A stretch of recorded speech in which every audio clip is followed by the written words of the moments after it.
Hello every one, ഒത്തിരി നാളായി നമ്മൾ മുഖാമുഖം കണ്ടിട്ട്, അതുകൊണ്ടാണ് ഇന്നൊരു വീഡിയോ എടുക്കുന്നത്. പിന്നെ ഒരു ഹാപ്പിനെസ് ഷെയർ ചെയ്യാനും കൂടെ ഉണ്ട്. നമ്മൾ കഴിഞ്ഞ ജൂണിലാണല്ലോ ഈ ചാനൽ തുടങ്ങിയത്. ലോക്ക്ഡൌൺ സമയത്ത് റെസിപ്പി ഒക്കെ ഷെയർ ചെയ്യാന്ന് വിചാരിച്ചാൽ ഞാനാണെങ്കിൽ ഒരു 10-20 വീഡിയോ വില ഇടാന്നൊക്കെയാണ് വിചാരിച്ചത്. ഇപ്പൊ വന്ന് നമ്മളിപ്പോ 200 വീഡിയോ വരെ അപ്ലോഡ് ചെയ്തിട്ടുണ്ട് കേട്ടോ. അത് just because of your love and support. നിങ്ങളുടെ ഒരു എൻകറേജ്മെന്റ് കൊണ്ടാണ് അടുത്ത വീഡിയോസ് ഇട്ടുകൊണ്ടിരിക്കുന്നത്. താങ്ക് യു സോ മച്ച് എല്ലാവരോടും. ഇനി നമ്മൾ ഇടുന്ന റെസിപ്പീസ് എന്ന് പറയുന്നത് കേരള ഒതന്റിക് റെസിപ്പീസ് ആണ്. വലിയ തരികിട ഒന്നും കാണിക്കാതെ അതിന്റെ ഒറിജിനാലിറ്റിയിൽ നമ്മുടെ മമ്മിമാരും അമ്മച്ചിമാരും ഒക്കെ ഉണ്ടാക്കിക്കൊണ്ടിരുന്ന റെസിപ്പി അതുപോലെ തന്നെ ഫോളോ ചെയ്യാനാണ് നോക്കുന്നത്. പിന്നെ ന്യൂ ജനറേഷന് വേണ്ടി 1-2 റെസിപ്പീസ് ഒക്കെ ഇടയ്ക്കിടും. അങ്ങനെ നമ്മുടെ ഒരു ഒതന്റിക് റെസിപ്പിയുടെ ചാനൽ പോലെയാണ് പോയിക്കൊണ്ടിരിക്കുന്നത്. ഇനിയും തുടർന്നും നിങ്ങളുടെ സപ്പോർട്ട് പ്രതീക്ഷിക്കുന്നു. എന്തായാലും ഇൻട്രസ്റ്റിംഗ് ആയതുകൊണ്ട് ഞാനും കണ്ടിന്യൂ ചെയ്യുകയാണ്. എല്ലാവരും കൂടെ ഉണ്ടാകണം കേട്ടോ. നിങ്ങളും കൂടെ നമ്മുടെ ഫാമിലി മെമ്പേഴ്സ് ആയിരിക്കുകയാണ് ഇപ്പോൾ. അപ്പോൾ thank you four full support. അപ്പോൾ ഇന്ന് 200 എപ്പിസോഡ് ആയപ്പോൾ ഒരു സ്പെഷ്യൽ എന്തെങ്കിലും നിങ്ങൾക്ക് വേണ്ടി ചെയ്യണമെന്ന് വിചാരിക്കുകയാണ്. അപ്പം നമ്മുടെ ഒരു മാഞ്ഞാലി ബിരിയാണി ഇപ്പം നമ്മുടെ യൂട്യൂബിലൊക്കെ ട്രെൻഡിങ് ആയിട്ട് പോയിക്കൊണ്ടിരിക്കുകയാണല്ലോ. അത് നിങ്ങൾക്ക് വേണ്ടി പ്രിപ്പയർ ചെയ്യാനായിട്ടാണ് പോകുന്നത്. അപ്പം മാഞ്ഞാലി ബിരിയാണി എങ്ങനെയാണെന്ന് നമുക്ക് നോക്കാം. ബിരിയാണി എന്നാണ് പേരെങ്കിലും സാധാരണ ഇത് റൈസും ചിക്കനും രണ്ടായിട്ടാണ് വിളമ്പുന്നത്. ഒരുമിച്ച് വേണമെങ്കിലും വിളമ്പാം, എന്നാൽ രണ്ടായിട്ടാണ് സാധാരണയായിട്ട് ഇത് വിളമ്പുന്നത്. അപ്പം ഈ മഞ്ഞാലി ബിരിയാണി എറണാകുളം ഡിസ്ട്രിക്റ്റിലെ മഞ്ഞാലി എന്ന പ്രദേശത്താണ് കൂടുതലായിട്ട് ഉണ്ടാക്കുന്നത്. അതുകൊണ്ടാണ് ഇതിന് മഞ്ഞാലി ബിരിയാണി എന്ന പേര് വന്നിരിക്കുന്നത്. എന്തായാലും ഒരു പ്രത്യേകതരം റൈസും പ്രത്യേകതരം ചിക്കനും ആണ്. എല്ലാവർക്കും ഇഷ്ടപ്പെടും. Welcome back to the channel. Hope you all fine by the grace of God. നമുക്ക് ആദ്യം 1 കിലോ ചിക്കൻ ഒന്ന് മാരിനേറ്റ് ചെയ്യണം. അതിന് വേണ്ടിയിട്ട് 1 ടീസ്പൂൺ ഉപ്പ്, 1/2 ടീസ്പൂൺ മഞ്ഞൾപ്പൊടി, 1/2 ടീസ്പൂൺ മല്ലിപ്പൊടി, 1/2 teaspoon Kashmiri chilli powder, 1/2 teaspoon കുരുമുളക് പൊടി, 1/2 ടീസ്പൂൺ ഗരം മസാല, 1 ലെമണിൻ്റെ ജ്യൂസ്. ഇത്രയും ചേർത്ത് നന്നായിട്ട് മിക്സ് ചെയ്ത് വെക്കാം.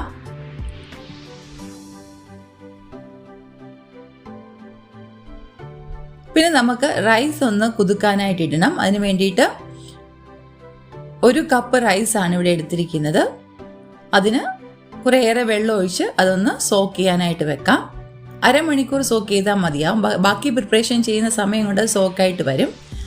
ആദ്യം നമുക്ക് ഈ ചിക്കൻ ഒന്ന് വേവിച്ചെടുക്കണം. അതിന് വേണ്ടി ഒരു കടായി വെച്ച് അതിനകത്ത് കുറച്ച് എണ്ണ, 2 ടേബിൾ സ്പൂൺ എണ്ണ ഒഴിച്ച് നമ്മൾ മാരിനേറ്റ് ചെയ്ത് വെച്ചിരിക്കുന്ന ചിക്കൻ അതിലേക്ക് ഇട്ട് ഒന്ന് ഇളക്കണം. എന്നിട്ട് കുറച്ച് വെള്ളം കൂടെ ചേർത്ത് ഒരു 10 മിനിറ്റ് ഒന്ന് നന്നായിട്ട് ആവി വന്നാൽ മതി. ചിക്കൻ ഒരു 50% വേഗം മാത്രം ചെയ്താൽ മതി. നന്നായിട്ടൊന്ന് തിളച്ച് കഴിയുമ്പം നമുക്ക് അതിനകത്ത് നിന്ന് ചിക്കൻ പീസസ് എടുത്ത് മാറ്റണം. 50% വേഗമുള്ളൂ, അതിൽ കൂടുതൽ വെന്ത് പോകരുത്. ഇപ്പം ഇതൊരു 10 മിനിറ്റ് ആയിട്ടുണ്ട്. 50% ഇത് വെന്തിട്ടുണ്ട്. നമ്മളിതിൻ്റെ പീസസ് എടുത്ത് മാറ്റുകയാണ്. പിന്നെ ഇതിൻ്റെ ബാക്കി ചാറുണ്ടല്ലോ, അതും കൂടെ വേണം നമുക്ക്. അത് വേറൊരു പാത്രത്തിലോട്ട് മാറ്റണം. പിന്നെ നമുക്ക് ഈ ചിക്കൻ എല്ലാം ഒന്നും കൂടെ ഒന്ന് ഫ്രൈ ചെയ്തെടുക്കണം. അതിന് വേണ്ടി പിന്നെ 2 ടേബിൾ സ്പൂൺ എണ്ണ ഒഴിക്കുക. അതിലേക്ക് നമ്മൾ മാറ്റി വെച്ചിരിക്കുന്ന പീസസ് ഉണ്ടല്ലോ, ആ പീസസ് ഇട്ട് ഒരു 5 മിനിറ്റ് നന്നായിട്ട് ഫ്രൈ ചെയ്തെടുക്കണം.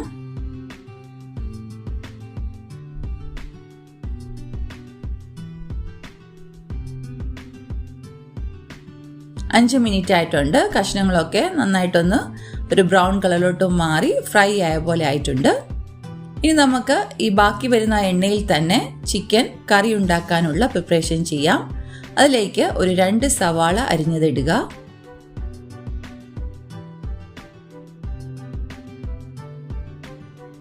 സവാള നന്നായിട്ട് മൂത്ത് കഴിയുമ്പോൾ നമുക്ക് അതിലേക്ക് 1 ടീസ്പൂൺ ജിഞ്ചർ ഗാർലിക് പേസ്റ്റ്,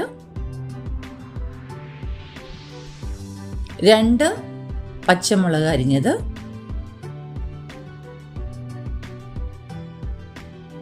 2 തക്കാളി അരിഞ്ഞത്,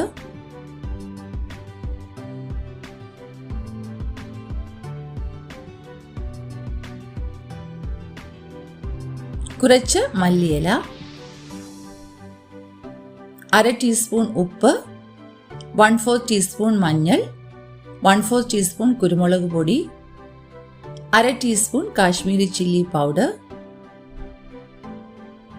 1/2 ടീസ്പൂൺ ഗരം മസാല, 1 ടീസ്പൂൺ മല്ലിപ്പൊടി. ഇത്രയും ചേർത്ത് നന്നായിട്ടൊന്ന് വഴറ്റി കൊടുക്കാം. ഫ്ലെയിം ഇച്ചിരി മീഡിയത്തിലോട്ട് മാറ്റി വെച്ചോ, പൊടികൾ ഇടുന്നതുകൊണ്ടാണല്ലോ, അല്ലെങ്കിൽ പിന്നെ അത് നന്നായിട്ടങ്ങ് കരിഞ്ഞു പോകും. ഇനി ഇതിലേക്കും നമുക്ക് 1 ലെമണിൻ്റെ ജ്യൂസ് ഒഴിക്കണം. പിന്നെ നമ്മൾ നേരത്തെ മാറ്റി വെച്ച ആ ചിക്കൻ്റെ ഗ്രേവി അതും കൂടെ ചേർക്കുക. ശകലം വെള്ളം കൂടെ ചേർത്ത് നന്നായിട്ട് തിളപ്പിക്കുക. നന്നായിട്ട് തിളച്ച് കഴിയുമ്പോൾ നമ്മൾ വറുത്ത് വെച്ചിരിക്കുന്ന ചിക്കൻ പീസ് ഇതിലേക്ക് ഇട്ട് അടച്ചു വെച്ച് വേവിച്ചെടുക്കണം. ഒരു 15 to 20 മിനിറ്റ്സ് നമുക്ക് വേവിക്കണം. ചാറൊക്കെ ഒന്ന് കുറുകി നന്നായിട്ട് ഗ്രേവി തിക്കായിട്ട് വരുന്നിടം വരെ ഇത് കുക്ക് ചെയ്തെടുക്കണം. ആ സമയം കൊണ്ട് നമുക്ക് ചോറുണ്ടാക്കാം. അതിനുവേണ്ടി 1 ടേബിൾ സ്പൂൺ നെയ്യ്, 2 ടേബിൾ സ്പൂൺ ഓയിൽ, സൺഫ്ലവർ ഓയിലാണ് ഇവിടെ യൂസ് ചെയ്തിരിക്കുന്നത്.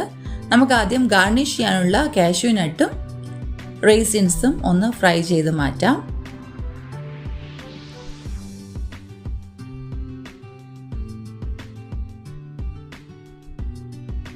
കാഷ്യൂം റേസിൻസും നന്നായിട്ട് ഫ്രൈ ആയിട്ടുണ്ട്. നമുക്കിതൊന്ന് മാറ്റി വയ്ക്കാം. പിന്നെ നമുക്ക് ഒരു സവാള അരിഞ്ഞത്, അതും ഗാർണിഷ് ചെയ്യാനുള്ളത് ഒന്ന് ഫ്രൈ ചെയ്തെടുക്കാം.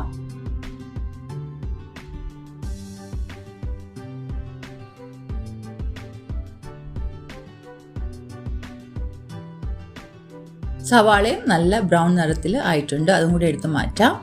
ഇനി നമുക്ക് അതേ നെയ്യിലും എണ്ണയിലും നമുക്ക് ചോറുണ്ടാക്കാം. അതിലേക്ക് നമുക്ക് കുറച്ച് മസാല ഹോൾ സ്പൈസസ് ഇടണം. ഗ്രാമ്പൂ, ഏലക്ക, കറുവാപ്പട്ട, തക്കോലം, പിന്നെ കുറച്ച് ബേ ലീവ്സ്, ഇതും കൂടെ ഇട്ട് ഒന്ന് നന്നായിട്ട് ഫ്രൈ ചെയ്യണം. മെഷർമെൻറ്റ്സ് ഡിസ്ക്രിപ്ഷനിൽ നിന്ന് കിട്ടും, കറക്റ്റ് മെഷർമെൻറ്റ്സ്. ഈ ഹോൾ സ്പൈസസ് എല്ലാം ഒന്ന് ചൂടായി കഴിയുമ്പം അതിലേക്ക് നമുക്ക് 2 ടേബിൾ സ്പൂൺ വെളുത്തുള്ളി അരിഞ്ഞത് ചേർക്കാം. വെളുത്തുള്ളി നന്നായിട്ട് ഫ്രൈ ആയി കഴിയുമ്പം നമുക്കതിലേക്ക് അരി ചേർത്ത് കൊടുക്കണം. നമ്മൾ അരി അരമണിക്കൂർ കുതിർത്തത് വാരി വെച്ച് അതിൻ്റെ വെള്ളം കളഞ്ഞിട്ടുള്ള അരിയാണ്. എന്നിട്ട് ഒരു 2 മിനിറ്റ് നേരം ഫ്രൈ ചെയ്ത് കൊടുക്കണം. പിന്നെ അതിലേക്ക് അരിയുടെ ഡബിൾ എമൗണ്ട് വെള്ളമാണ് ചേർത്തിരിക്കുന്നത്. നിങ്ങൾ ഉപയോഗിക്കുന്ന അരി അനുസരിച്ച് വേണം വെള്ളം ചേർക്കുവാനായിട്ട്. മിക്ക അരിക്കും ഡബിൾ വെള്ളം ചേർത്താൽ മതിയാവുന്നതാണ്. പിന്നെ ഇതിലേക്ക് നമുക്ക് ചേർക്കേണ്ടത് 1 ടീസ്പൂൺ ഉപ്പ്, കുറച്ച് മല്ലിയില, കുറച്ച് പൈനാപ്പിൾ അരിഞ്ഞത്, കുറച്ച് ക്യാരറ്റ് ഗ്രേറ്റ് ചെയ്തത്. ഈ പൈനാപ്പിളും ക്യാരറ്റും മല്ലിയിലയും ഒക്കെ ചേർക്കുന്ന കാരണം ഈ റൈസ് തന്നെ വളരെ ഒരു സ്പെഷ്യൽ റൈസാണ് ഉണ്ടാകുന്നത് കേട്ടോ. വളരെ ടേസ്റ്റി ആയിരിക്കും. അടച്ചു വെച്ച് ഒരു 10 to 15 മിനിറ്റ്സ്. ഇത് ബസ്മതി റൈസാണ് നമ്മളിവിടെ ഉപയോഗിച്ചിരിക്കുന്നത്. നിങ്ങൾ ഉപയോഗിക്കുന്ന റൈസ് അനുസരിച്ച് അതിൻ്റെ വേവും വെള്ളത്തിൻ്റെ അളവും ശകലം ഒരു ചേഞ്ച് വരാൻ ചാൻസ് ഉണ്ട്. ഇത് 1 കപ്പ് ബസ്മതി റൈസിന് നമ്മൾ 2 കപ്പ് വെള്ളം ഒഴിച്ച് 10 മിനിറ്റ് കഴിയുമ്പോൾ ആ റൈസ് ശരിയായിട്ട് വരുന്നതാണ്. ഒന്ന് ഇളക്കിയിട്ട് കൊടുക്കുക. വെള്ളം ഉണ്ടെങ്കിൽ ഒന്ന് ഡ്രൈ ആകാനായിട്ട് അനുവദിക്കുക. അത് കഴിഞ്ഞിട്ട് നമുക്ക് തീ ഓഫ് ചെയ്ത് വെച്ച് ഗാർണിഷ് ചെയ്ത് വെക്കാം. ഗാർണിഷ് ചെയ്യാനായിട്ട് മല്ലിയിലയും നമ്മൾ വറുത്ത് വെച്ചിട്ടുണ്ടല്ലോ, ഓണിയനും കാഷ്യൂ നട്ടും റേസിൻസും ഇട്ട് ഒന്ന് ഗാർണിഷ് ചെയ്ത് വെക്കാം.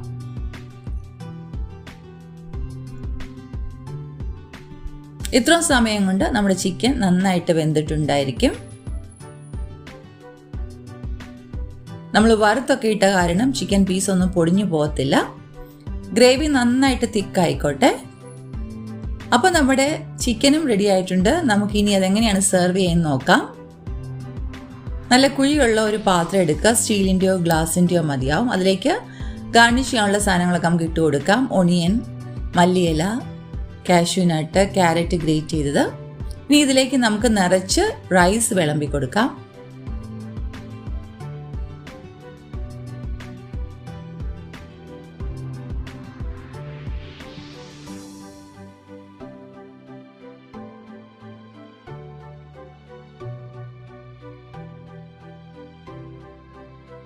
എന്നിട്ട് ഒരു പ്ലേറ്റിലേക്ക് ഫ്ലിപ്പ് ചെയ്ത് കൊടുക്കുക ഇതുപോലെ. ഇനി ഇതിൻ്റെ സൈഡിലേക്ക് നമ്മുടെ ചിക്കൻ കറിയും സാലഡും പിക്കിളും പപ്പടവും ഒക്കെ കൂട്ടി ബിരിയാണിയുടെ സ്റ്റൈലിൽ തന്നെ കഴിക്കാം. ഇതിപ്പോൾ റൈസും ചിക്കനും നമ്മൾ രണ്ടായിട്ടാണ് വിളമ്പിയിരിക്കുന്നത്. ഒരുമിച്ച് വിളമ്പണമെങ്കിൽ ആദ്യം നമ്മൾ കുറച്ച് ചിക്കൻ ഒരു പ്ലേറ്റിൽ എടുക്കുക, അതിൻ്റെ പുറത്തേക്ക് ഈ റൈസ് ഇടുക, എന്നിട്ട് പിന്നെ സാലഡും പിക്കിളും പപ്പടവും കൂട്ടി കഴിക്കാവുന്നതാണ്. അപ്പം ഇന്നത്തെ ഈ 200 സ്പെഷ്യൽ എപ്പിസോഡ് മഞ്ഞാലി ബിരിയാണി നിങ്ങൾക്ക് ഇഷ്ടമായി എന്ന് കരുതുന്നു. എല്ലാവരും ട്രൈ ചെയ്ത് നോക്കണം. അറേഞ്ച്മെൻറ്റ്സും പ്രിപ്പറേഷനും എല്ലാം കൂടെ 2 മണിക്കൂർ എടുക്കുകയുള്ളൂ. മറ്റേ ബിരിയാണി പോലെ ഒരുപാട് ടൈം കൺസ്യൂമിങ് ഒന്നുമല്ല. അപ്പോൾ ട്രൈ ചെയ്യാനായിട്ട് മറക്കണ്ട. ഇന്ന് ഈ ചാനൽ ആദ്യമായിട്ട് ആരെങ്കിലും കാണുന്നുണ്ടെങ്കിൽ സബ്സ്ക്രൈബ് ചെയ്താൽ ഇതുപോലെയുള്ള അടിപൊളി റെസിപ്പീസ് നിങ്ങൾക്ക് കിട്ടിക്കൊണ്ടിരിക്കുന്നതാണ്. Thank you for watching today's video. ഉടൻ തന്നെ വേറൊരു വീഡിയോയുമായിട്ട് നമുക്ക് കണ്ടുമുട്ടാം. എല്ലാവരും സുഖമായും സന്തോഷമായും ഇരിക്കണം. May God bless you all. With love, Merin teacher.